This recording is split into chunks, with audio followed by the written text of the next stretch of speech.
I tell you to sit y'all's asses down on the couch? Hi, I'm O'Neal Cespedes, host of Three Black Guys on the Couch.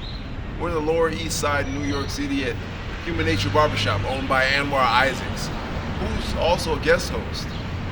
We'd like for you to like. We'd obviously love for you to subscribe. Helps us get more content out there to you. And if I'm being honest, helps me make some money so I can pay for my kid. She want to go to Coachella, and I ain't really got that money like that. So if y'all don't like and y'all don't subscribe, I can't take her to Coachella. She loved Frank Ocean. I want her to see him. That's enough about all that. Let's go meet Anwar. Welcome to the East Coast edition of Three Black Guys on the Couch. We're in the Lower East Side at Human Nature Barbershop with my dog Anwar. What's happening, baby? My boy Victor. Hi, O'Neal. Hi, Victor. Three black guys in a barbershop. Vic, how you feeling, bud? Great. Awesome. Just for context, I'm gonna be on my best behavior. I'm gonna be as professional and as regal as I possibly can, because Victor's here. If we don't give Victor some sort of what's the word I'm looking for, Anwar? Parameters. Victor's going to just wild out. He's going to say a lot of incriminating things. So just so we're clear, number one, I am a fan of the show. I've seen the episodes, and I met you maybe like 5 years ago. Yeah, 2016. Yeah. So 6 years ago, 7. I guess. 7 now. Yeah. Yeah. Well, we haven't coming up, but yeah, at the Brooklyn Half, I met you with a running group. I think was it Black Roses? I wasn't with Black Roses, but some of those members were there. yeah, they were around. Yeah, so it was like we come all full circle. So met O'Neal at Michigan State, and then met you here running. And yeah, I remember I saw him on your Instagram. Yeah. Yeah, because are you still part of the fitness crew?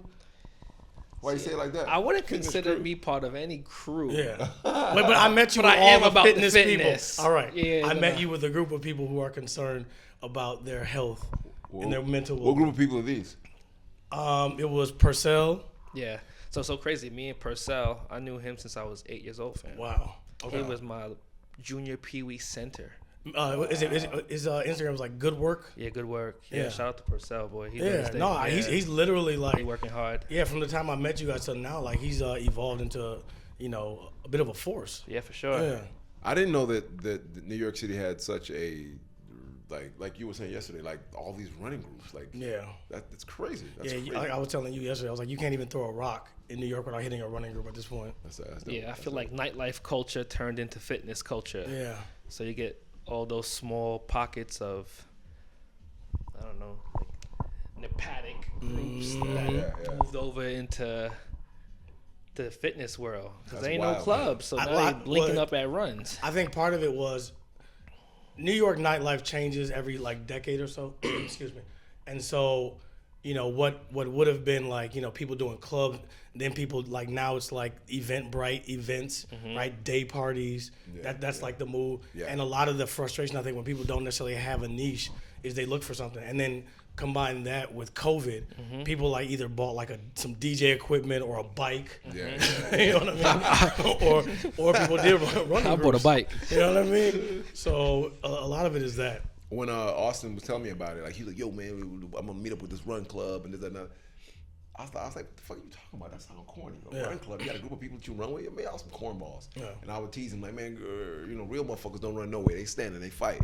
You gonna run 26 miles with somebody step to your girl or some shit like that." Then I came out here with him, and I just saw how rich and how connected and how everybody. It was subcultures. Yeah. So what's crazy about what he's saying? O'Neal is an interesting human being because he rebrands he rebrands himself every like so often. So I'm listening to him like, so I ran cross country and track at Michigan State. One time we were doing a sports camp, and another one of our mutual friends, JB. Why are you talking about this, bro? No, I'm saying we did a run. Okay, go ahead. We did a run. Okay, go. Oh, the wrestler? Yeah, we did like a 30-mile run. Oh, okay. Go ahead, keep going. And you were in it. Yeah. So it was like we had our own little run group. Could you tell him? Could you tell him I did that? You tell him. No, you just said it. Tell him. Listen to what he just said. What I do? We do every year for sports camp during the summer. Wrestlers get together and they do this really, really long run, and it's like a 30-mile run. And you go out 15 miles and come back 15 miles. And so Did O'Neal not do it? you did do it. Because I was telling my man Austin, because Austin like, yo, you ain't never ran before. I'm like, bro, I used to run before you even think. I was running when you was shitting on yourself in diapers. But now that we did that, let's talk about how well you did on the run. Because my man struggled. So I was going from the back of the group from the front to the back, from the front to the back. Nigga, you ran cross country. You said I get you it. supposed to do that. But I remember because O'Neal has the weirdest running style ever. Like it's like he's doing a speed walk, but faster. He looks like a speed walk. So again, you did the run. Shout out to you. Shout out to Yeah. But I mean, I finished in the top. No, don't do that. You just finished. No, 30 miles is nothing to play with. No, it's not. I'm 30 miles. That's a feat. Tell him to that little kid I was running with. I was like, the kid was running with O'Neal, right? Running with O'Neal, and he was like, me and you together. The whole race, me and you together. They got to like the last 800 meters. And Shorty smoked him. No, he smoked the little kid. Talking about, fuck you, little nigga, and ran the little kid. The little kid was like, "What, Mister? Don't leave me." I was like, hey man, me and you gonna run together. We do this together, man. Camaraderie, family. We got laughed at our last 800 meters. I was like, I'm gone. 2 fingers in the air, nigga, go. Yeah. That's So funny. so going back to it, running groups, and again, part of that is camaraderie. Part of that is community, and a lot of that is the stuff that we lost, due to COVID and due to the pandemic and us having to what's the word? We had to go in shelter. Lockdown. Quarantine. Thank you. Yeah. My word just came. I haven't eaten. So yeah. So running groups, health, fitness, yes, that's all a part of it. That's it's funny because I've been in health and fitness for a big portion of my life, and it's still a hard thing for me to swallow when I see it. It's not what you chuckling at. Because I literally said this last night that you was a fitness dude. And you was like, "Why you say fitness? Why you say fitness?" I mean, I'm like Prince in many respects. Let me tell you. No, hold on, don't laugh. I'm gonna explain to you why I'm like Prince. Don't laugh. You only know Right. Yeah, Please the connect artist these dots. when Prince first came out, Prince didn't do rock. Prince didn't do R&B. Prince didn't do jazz. Prince did everything. You know what I'm saying? So you couldn't label him. You couldn't put him in a box. And that's who you are. Let me finish. I didn't say I'm Prince-like. I'm from the same ilk. Okay. You can't just put me in a box and say I work out. That's not. I love art. I love smelling flowers. I love going to the ballet. You know what this reminds me of? Let me finish, man. No, Let me finish. you're done. You know what this reminds me of? It's like when people say I'm a nerd, and I'm a nerd. See how cool it is now to say nerd. How long I've been watching anime and reading comics? You think that makes you a nerd? Yes. Because you watch cartoons. I Cartoons are cool. Did you ever have Yu-Gi-Oh cards? I got you. Did you ever have Yu-Gi-Oh cards? No. Did you ever try to trade Yu-Gi-Oh cards? No. Well, let me finish. I thought that was very excessive. You thought what was excessive? Going to purchase Yu-Gi-Oh cards and then trading them with my friend. But that is what makes you a nerd. Like people that like sports. Nigga, what you saying? I got you. People that like sports are not nerds. The people that bought the football cards, you ask somebody like, "What is Babe Ruth? Third year, his running back average RBI," and they'd be like, "Oh, it's actually .7493." Like, that's the difference between a casual sports watcher and someone that nerds out. Well, I was like that with comic books. You are? I was. I mean, I still collect, but I'm not that into it. You see how defensive you are? Because you're not a nerd. No, because I'm offended. I'm offended. So knowing the actual data and stats of a Yu-Gi-Oh card or Babe Ruth card, or this makes you a nerd? That's the sole thing. Yeah, because I watch Star Wars. I love Star Wars. I love Star Trek. I don't consider myself a Trekkie. I'm a Trekkie. I can tell you everything. Ask me something. I can tell you everything about James T. Kirk, Spock, Bones, McCoy, Starfleet, Star Trek: The Next Generation, You're talking, Geordi, but Picard. Make it so. Have you ever been to, Riker? Have you ever been to like the Yes, Trekkie convention? yes. You have? Did you? And I'm going to Comic-Con. Did you wear the outfit when you went to this Trekkie thing? Nah. Want to know why? You're not a nerd. You're going too far. Because you care about your image. No. I don't care. No, I think that's kind of like what it is. Nerds don't care about their image. They focused on whatever the focal point is more than how it's being perceived. Yeah, you're too cool to be a a nerd. You're too cool to be a nerd. I ain't gonna hold you, bro. You are. And it's nothing against you. Look at your face. You're confused right now. Like you're having a revelation. O'Neal, you are very smart, right? And here's the thing: most people don't know you're smart because a lot of times you come off stupid. Say a lot of stupid shit, right? But it's like we have sat up. You know, I've known you for years, and like we'll be sitting up late at night, and you'll have these very, very deep, revelations about life, and I'll be like, oh yeah, like there it is. Right? It was in there. You had to pull for a little bit, right? But when we outside, you have no problem being, I'm not going to say ignorant, but you have no problem like, putting on the show. Okay. Because you're a showman, which is why you're doing this podcast. You're a little bit of a showman. Nerds don't have the ability. They'll sit here like, yeah, so, blah, blah, blah, and they'll do the thing. But I just think your view of nerds is a little bit limited. That's all. I think there's different forms of. Let me finish. I'll let you talk. I just think I believe that there's different forms. There's a spectrum, bro. Nerds ain't. It's not a polarized thing. Right. You're on the spectrum, and you probably and at the far end favor the cooler end of the nerd spectrum. Hey, let me tell you a story about Vic, because when he said sitting up late at night made me think about something. So, in college, and let me know if I'm saying something that you don't want to say. Say whatever you want to, because I am. I was always trying to be like that. Victor, you find Christ, and Victor grew up in a. No, I love it. Go ahead. No, I'm done. No, Victor found Christ. I'm done. On to the topics. No. Keep going. Victor found Christ. And I know where you're going with this. I'm saying. Okay. So, Victor was very Jesus filled. You know what I'm saying? And Victor's my boy. Well, you know a nigga don't go to church. Victor very church centered. Now you see why people have an issue with meeting Victor in college. Let me know why people had an issue with religion, because when listen, my mom, I'm Jamaican, we spiritual, of course, we Caribbean, we know, so we pray this, that, and other. But when this guy would pray, he would pray in such a technical manner, like he sounded like a fucking pastor. Like I'll pray and I'll be like, Jesus, don't let me get kicked out of school again for the second time, please God, amen. Victor will be like, join hands, everyone.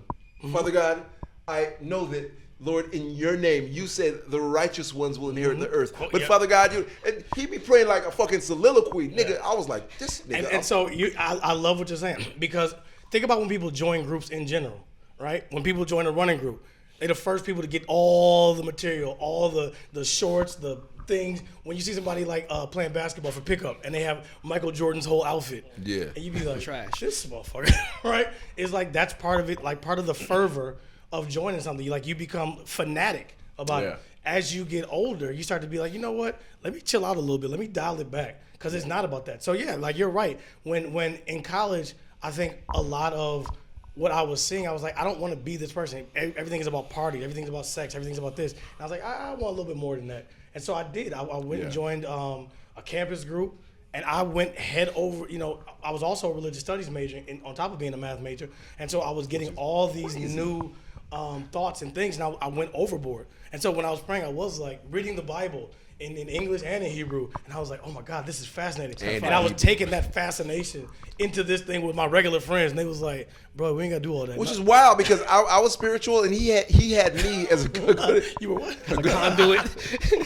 Bro. Stop. He had me as a good example to see that I balanced both worlds really well. You're on the spectrum. Yeah, I was a spectrum guy, right? He saw that I was religious and I prayed and I went to church with him multiple times. But then I would let loose a little bit and I'd go to an event here and there.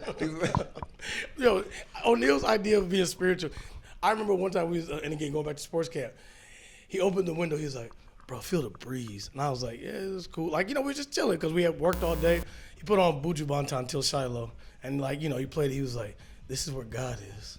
And I was like, okay, but like that was O'Neal being spiritual. But that's still spiritual. Yeah, that's fine. You were walking around campus with your Bible tucked to your chest. Sure. You know what I'm saying? I had a Bible backpack. But Vic made me feel guilty as fuck, and so our boy me and JB during the summer, some people would stay on campus and work the sports camps while everybody would go home. We were what, 19? Huh? 19? How old were you? I was like 20, I was 21. I was older. I was 21. So that was 21, nigga. So Vic, everyone would go home for the summertime. Some people would stay on campus, huge campus like a city. So me and JB I don't know how it happened, but we somehow got. I like how it happened. Now watch what they say. How it happened. Why you keep cutting me off? Because it's full. Because you're like, I don't know how it happened. You know how things happen. You in college, man. You stumble into things. What did you stumble into? We were going to the strip club every night. See what I'm saying? Every I night. don't know how it happened. They had neon lights. It was in a strip club with the Bible. Women there. Women, and we stumbled in. I said, let me see what's going on here. It got like, it was like a summer addiction. Like every night we were going to the strip club. Like In Michigan. In Michigan. What It that was look great. like? It was a hot summer. Well, because it's Lansing too, and that's where all the athletes are, right? So a lot of, Magic Johnson, and you have all these people that would come. But it wasn't even that. It was like me and JB. Let me tell you. Yeah. It wasn't even that. We had just found. You remember the name of the club? Because I remember. What was the name of it? Omar's. Was it Omar's? Oh, yeah. Oh, okay. So we had found. We didn't. Because Victor, with his Bible backpack, would go too. He just didn't tell you. Okay, that's it. So me and JB would sneak out to Omar's every night, right? And it was magical. I don't know what it was, but it was magical. And so he found out we were going, and he's like guilted us and shit. You did. You said. I guilted you because I said, why didn't you take me?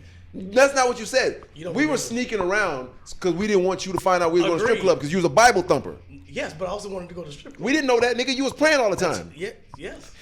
Praying for Then I that. prayed after. I was like, dear Lord, please let them take me to the strip club next time. You're real, Lord. We called him Lil Buddy. And JB's like, man, we ain't taking Lil Buddy with us because he's going to be talking to us about God and shit. I'm trying to see some ass. And then Rich called me God Jr. God Jr. Yeah. A boy called him God Jr. Yeah. You So It's a fire rap name. What's a fire rap man? God Jr. So we talked earlier about toxic masculinity. Do you still hold the same? Like, do you still go to strip clubs? Nah, to be honest with you, I haven't been to a strip club in I don't know how long. And mind you, let me just say this because I'm not trying to make myself sound self-righteous. I'm really lit. I'm really real with you. I'm not making this up. And if you think I'm making this up, just say I'm saying some bullshit. I certainly will. I believe strip clubs are magical. I don't know why. I'm serious. I didn't think it was going there, but I've said this before. You've heard me say this. I believe strip clubs are like magical. I don't know. I mean, music gets broken in strip clubs, obviously. You can hear a song outside in the street or in someone's car, and it doesn't have the same effect on you. That's when you're in a strip club. I agree. Right? And then, this goes on really fucked up. I just think it's one of the places where women just have ultimate control and power. And I just think it's a dope thing. I don't know why. I've always thought it was dope. I've always wanted to, write something about a strip club, And it's funny because now P Valley exists, and P Valley is a really popular show. I just think strip clubs are dope, man. But I don't go anymore. I don't have a need to go. What is your stance on strip clubs? I'm gonna be honest. That shit kind of cringy. And I hear you. Yeah. And I dig women having a platform to do whatever they want. Yeah. Because men have many platforms to do whatever they want. Very true. But it makes me very uncomfortable to be around a bunch of horny cats, man. A bunch of horny dudes. Horny dudes. Yeah. So if you could have it your way, you had a strip club all to yourself, would you go? 100%. Okay. I typically go to strip club and the food is typically all right in most strip clubs. Yeah. So I go there and get me a dinner. Wings. Yeah. Little wing ding platter. Exactly. And you get a little eye candy, but the energy in the strip club Have you for ever dated a me, stripper? I never dated a stripper. I had a stripper friend, and she was fire. She was mad low key, like PG. Yeah. It wasn't. She didn't live like how she was working. Yeah. Like it was the work, and she was getting money. It's and almost then like when you outside. date somebody in the service industry, it's like because they know how the sausage is made, they end up being a little cooler. Yeah, for sure. You know what I mean? It's like they're like, I get the game, I know the game, like, we could just be cool. You know what I mean? They know all the angles, they've seen it all before. Yeah, it's a level of realness and Yeah. honesty to, be out there doing Yeah. that. So with that being said, do you still go to strip clubs? I'll go if people go. It is not my first go to. Yeah. I think it's the kind of strip club, right? Like right now, I feel like in a lot of strip clubs, it's like you'll see more women there than men sometimes. Yeah. I prefer something like that. But these aren't women that want you. These are women that want the women. That's fire too. Yeah. I like to be around women. I ain't trying to be around My girl got a girlfriend. Girl got a girlfriend. No, go ahead. No, so I like.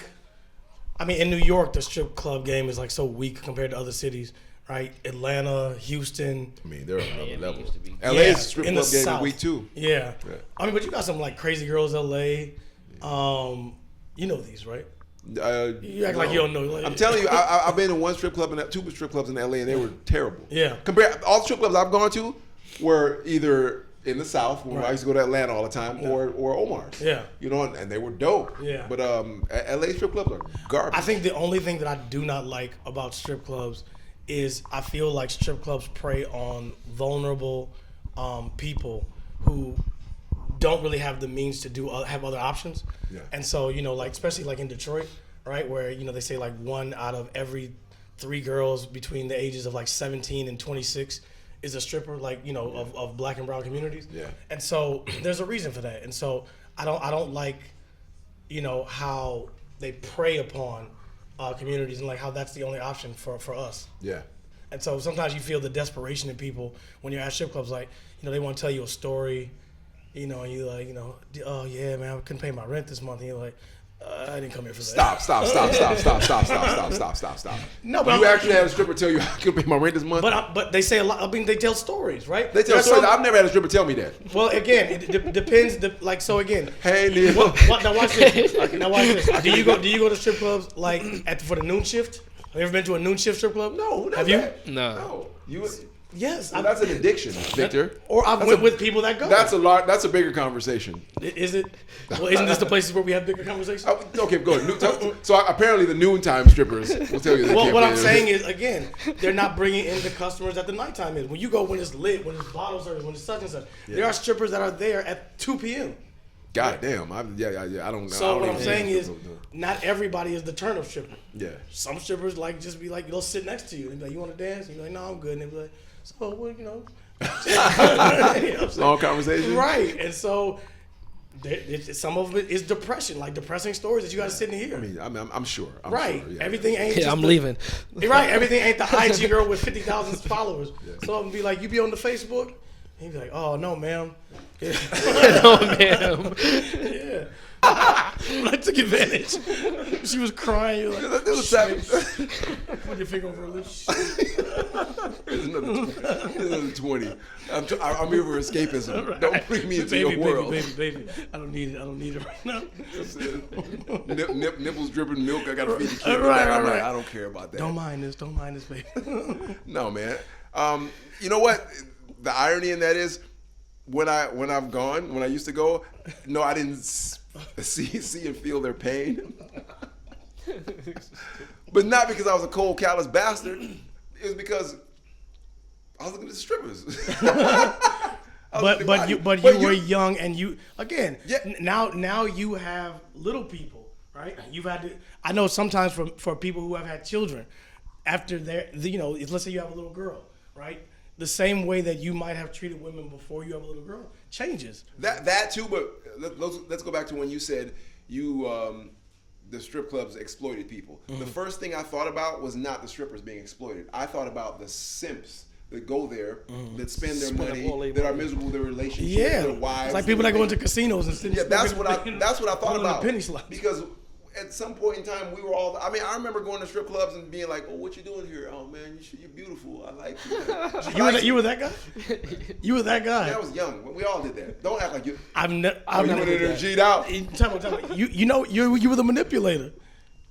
How was I a manipulator? You beautiful. You ain't got to be doing this. Well, no. I was. You were saving. I was vulnerable because listen. I'm gonna listen. I was vulnerable because I was young and the girl was nasty nice. And I wanted her to be my girlfriend. Nasty nice. Can you unpack that for me?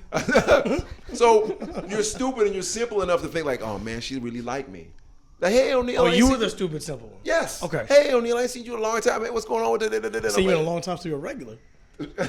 Keep going. We're going a little too far. But you get what I'm saying. I haven't seen you since last week. It works both ways. It works both ways. Okay. Everyone is being exploited in there. But you just killed my whole magical strip club explanation, bro. Damn. Well, I mean, we talking about Detroit strip club.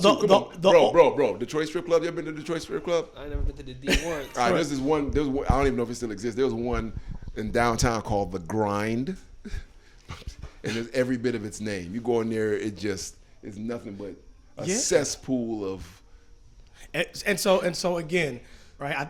Whether it's a strip club, right? Some of the oldest professions are liquor, gambling, and sex. Yeah, right? yeah. And so These are the vices that people have. So anytime you have these vices and you have a market that caters to them, you're going to find your degenerates. But you're also going to find your people who are at the lower rung of that market, right? We're not talking about, and again, we're not talking about the women that have 5.2 million followers, right? And they're stripping, and they're, oh my God, I made $4,000 last night, blah, blah, blah. Have you ever watched those documentaries that's like Life After Porn? Right, or the Life After the Strip Club. Yeah, shit ain't sweet. Nah, it's not. Right, and so these are people that have drug addictions. These are people that have pimps. These are people that are in domestic violence issues. And when you see some of those things, you can only go for so long before you stop seeing all the bright lights and you see beyond that. What's so ironic about that is that listening to you talk about it, it sounds like you're attributing that to being in the strip club, meaning people that are working in the strip club usually have these issues, drug addiction, sex addiction, all these things of that nature. When you have stockbrokers, you have doctors, you have the same sort of addictions and things that are in quote unquote normal people. But I don't want to digress too much. You started talking about the whole strip club thing because you were talking about toxic masculinity. You believe strip clubs help promote toxic masculinity, and I think they're not there to challenge it. Definitely not. Excuse me. So definitely what I mean. You're not sitting down there on a panel. Like, so what were you saying earlier about the women with large breasts? Nobody doing that shit. You come there you go there, you get your singles, you sit down at the booth, and you take your clothes off. That's it. Yeah. It's a very simple equation because you're not there. Yeah, like nobody's here, and even the men aren't there to talk. So I mean, when you talk about, You think what do you think is fake? What do you think is fake?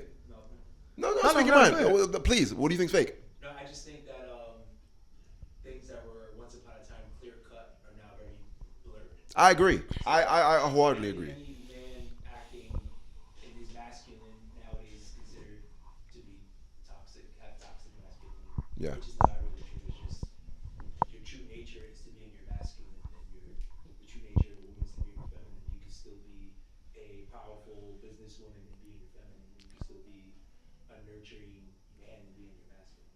Yeah. I think you brought this up earlier. Well said. That's well said. We said toxic masculinity, and I was like, let's just not all agree. And you were like, well, toxic masculinity isn't all bad. And you want to share what you were saying? I mean, case in point, what Sam said. Like, I think primarily we are what we are, but I also believe like the perspective of femininity and masculinity, it's not so binary. It's more of a spectrum. I think almost everything within this realm is on a spectrum, right? Yeah. And that's what he was saying with blurry. Excuse me. And I think that part of the problem of masculinity is that it gets crystallized. And I think what you were talking about yesterday, and you were saying, well, the way that you dress, right? You dress, how would you define your fashion? I want to talk about that. People came for me last time. People came for me last time. Well, this is my last time addressing this. I mean, I like Tom Brown, men's skirts and dresses and things of that nature. Expressive dress. You see how he says it and his voice drops? No. I like. No. Don't get thuggish now. I'm not getting thuggish. I like Tom Brown skirts, and a lot of my friends, think that it's weird, and they think a man shouldn't wear a man's skirt and things of that nature. You saw one. How many Tom Brown skirts do you Let me finish. I used to have a Fear of God skirt. I just said I like Tom Brown skirts, but I mean, I'm gonna purchase one. I'm definitely gonna purchase one. I'm gonna wear it around you. I don't have a Tom Brown skirt now. But why? Well, here's a question: do I have to own it to like it? That's my question. Can I like a Ferrari and not own one? Is that free? Continue with your point. Thank you very much. I like pizza, but I don't eat it. Okay, thank you. We get it. I just want to make it clear to Sam. Anyway, and I've had Fear of God skirts, and I've gotten roasted for wearing them up and down Melrose. I just think that the idea of masculinity has been, and listen, I'm a man, so I'm on our side all day. But I just feel like the idea of what a man should be and how a man should move and how a man should dress is a bit corrupted. I just think so. Okay. And you see it and you feel it when you go left and all your male guys go right and they all turn around like, what the fuck you doing? That's weird. That's gay. That's this, that. You know what I'm saying? I'm like, what? Because I want to wear this or I want to paint my nails. You know what I'm saying? You should be free to express yourself in a way and not be judged harshly. Now, with that being said, and this is an issue that I have, and I expressed this last time. Part of the reason why I got into fighting and martial arts and all that stuff is I felt some type of way. I was like, man, I don't want to be scrutinized for wanting to express myself the way I want to express myself. What's the best way to meet men You knew the fluidity of your masculinity would be challenged. Yes. So I was like, if I learn how to fight, you know what I'm saying? That in some way will allow me to truly express myself the way I want to without being stagnated. So then I was like, okay, well, yeah, I like to wear man skirts, but I'll beat your ass too. What you want to do? You know what I'm saying? And it allowed me to do that. Now, as an older man, I see that was an issue as well. That is a thing. That almost highlights the toxic masculinity. Sure. Right. But at the time, I was like, oh, now I can be myself. You know. But I want to go back to Sam. What Sam said, because he said it's all blurry. I think that's problematic, but that's also part of the process. I think that masculinity, because it has always been defined. When you go watch a movie in the 20s, right, and the guy's talking to a woman and they have a problem, shut up, dame, you know what I mean? Like, he smacks her, and they just moved on with their life. Like, you watch something an older movie now, and it's like, what was masculine then is almost like you're like, damn, like, that's what you could do? Yeah. You know what I mean? Yeah. And so people had to have conversations. People had to. I watched Cheers the other day with what's his name? Woody, Sam? Sam. Yeah. Sam. And, you know, she smacked him and he smacked her, and it was just like they just kept rolling. And so I don't disagree with the fact that, like, if I identify with parts of myself as being like, you know what, I like to play football, or I like to do X, Y, and Z, and I like to wear shirts that, you know, whatever the baggy or whatever the case may be. Like, as long as I am not infringing upon someone else's right to wear what they want to wear, and then define my masculinity as opposed to what they're trying to do, I think that is the freedom that we have. I think the problem is that we define masculinity as one thing, and then anyone else who we think contradicts that or competes with that, we say that is emasculine, right? So, for instance, A$AP Rocky, the picture that he took with Vogue, right, when he's back there holding the baby, and he's holding Rihanna's hand, a lot of men were like, yo, like, why do you have to make him effeminate? And I was like, what part of that was effeminate? Yeah. But a lot of men feel like, you know, why can't you be in the front? You know, why can't the woman be holding the baby? And it's like. But I think that also it determines, it's based on the spectator, because I think the environment makes something more masculine or more feminine, right? Right. Yeah. Like, because the environment is what promotes it. Because you wouldn't be locked up and paint your nails. Nah. You're not expressing yourself that way in that environment, right? Definitely not. Right? In LA, it's a little bit different, right? Yeah. So that just shows the fluidity and how blurred it is, because it's not a definitive thing. It's so many factors that affect how masculine or feminine you come off. Think about it even like this, right? Like, so think about when skinny jeans were out, right? And you had all the rappers wearing skinny jeans, and all the old school rappers, the things that they said about the new school rappers. Yeah, he was getting roasted. Right. Yeah. And they, you know, like Busta Rhymes, you know, be like, yeah, like, you know. So masculinity from that standpoint was like, yo, these weak, soft rappers, blah, blah, blah. And it's like, well, remember, like, in the 70s, they wore skinny pants. Yeah. You know what I mean? Crop tops, all that shit. Yeah. I mean, I think somebody, when what's my man's name from Creed? Not Michael B. Jordan, but Jonathan. Yeah. The cover that he had, or he did something in Vogue. Yeah. And everybody was calling him effeminate. And then somebody, I think Jamel Hill posted a picture talking about Will Chamberlain. You know, he had, you know, his shirt tied up in a bow. Yeah. You know, with you know, very skinny pants. The and Isley brothers shoes. wore all types of What? that. Yeah. No one talks about that. And so masculinity, I always believe that we have to think beyond where we are in a moment in time, to think beyond that. And if our viewpoint doesn't necessarily extend beyond this moment in time, then we have to challenge how we view things. You know what I mean? So you have to be able to say, okay, I get it that that's not my jam, right?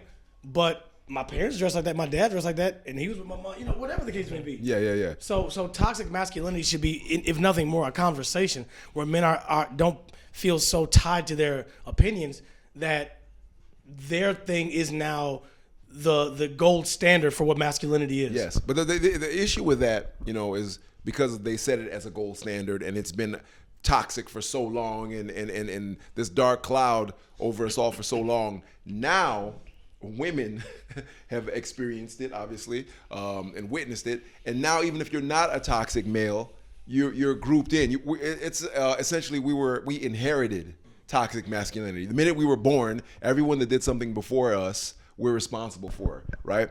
And I've had numerous times where I've said something or done something, and I've had a woman tell me, "That's just your toxic masculine trait, O'Neal." And I've scratched my head like, was it fucking toxic masculine trait? You know what I'm saying? I don't think it was. But that label is bestowed upon me because of my forefathers and all these people that came before me. Now, with that being said, nigga, I'm gonna be real with you. Niggas was doing some fuck shit before us. They were doing. You don't ever hear people say toxic femininity. Well, that's what I was gonna say. What is toxic femininity? I mean, I believe. How would you I define believe that there's feminists and people, women that kind of go too far with. And I want to tread on this very gingerly. Oh yeah. Do you feel the fact that you just say you need to tread on this junior Is it what? issue? It's like, Yes, 1,000%. 1,000%. 1,000%. Appreciate you, Sam, for being so honest. 1,000%, because now we live in a time where even if you're not guilty, nigga, you gonna catch these bullets. You know what I'm saying? The wave has come. Listen, and I say this all the time to my female friends. I understand this wave, the Me Too wave, and this wave of femininity that's washing over a lot of men.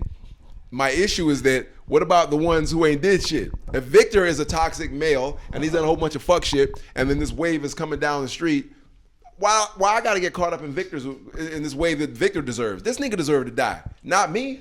Sorry. You're a very violent person. You got very violent, straight metaphorically bullets. speaking. Metaphorically speaking. So that's my issue with the whole thing with femininity now, and women saying that, we're strong. I'm like, yeah, man, be all that. I'm all for that shit. I got raised by a single mom. I'm for that shit. But don't group me. I'm just using you for an example. You don't have to. Don't group me in the category with a guy like him, because I ain't did shit. And if I did make a mistake, you're So I think, and Sam brings up a good point, right? But I think that whenever you get sold into a philosophy, and that philosophy doesn't have any bend to it, that philosophy is so calcified in the way in which you see things that doesn't allow you to shift your perspective whatsoever. Yes. You have the potential to be toxic, right? Yes. Because and again, everybody knows this now because we've all seen different specials, but the idea of feminism is just equality. Yes. Right? Yes. And so equality, everyone should be equal, right?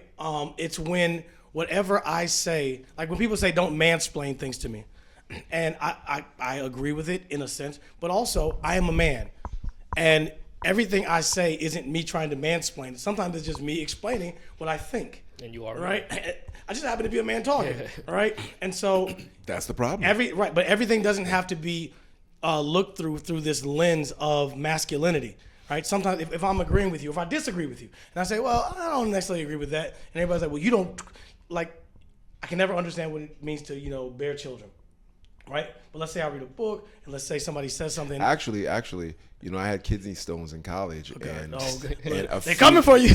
And Strays. I'm just telling you, a female doctor told me passing my kidney stones because they were so big. This is never gonna work. I'm not bullshitting. Give an email address after you say this. A female doctor at Michigan State told me passing the amount of kidney stones that I passed is equivalent to giving childbirth. Yeah, no. She said that to me. Yeah, she's one woman. Look, she didn't say that shit to me. Though. I was like, okay, keep going. I can't be a toxic masculine. I can't be no toxic male. My male. best friend is a woman. I can't be no toxic male. But I pass kidney stones. That's how you have a baby. Right. All right, go ahead, keep going. Yeah, no. I think masculinity, and again, all we're really talking about is people that are in power. Yes. White men are catching it right now. And rightfully so. Rightfully so. Because they've been at the helm for centuries. Excuse me. Been at the helm for centuries. And so, when you think about the number of lands that they've ravaged, the amount of destruction that they've done in the world, the people who are still the gatekeepers and the key holders, yes, you're going to catch, the amount of hell you deserve. Yeah. So men who have been in power, right? The people who hold the power directly should be challenged. You look at, equal pay. You look at voting rights. But we should be very specific and say white men, not black men. But even men, right? Yeah. Black men have held a higher stature than black women. Yes, yes. So we deserve to have our perspectives challenged. Yes, 100%. When you're in the household, like you come in, my woman need to be in the kitchen. I don't want, the ideas of gender roles, gender norms, hetero norms that we all have just come to accept through media, right? Through cultural discussions and all those things, like they need to be challenged. Yeah. And I don't have a problem with that.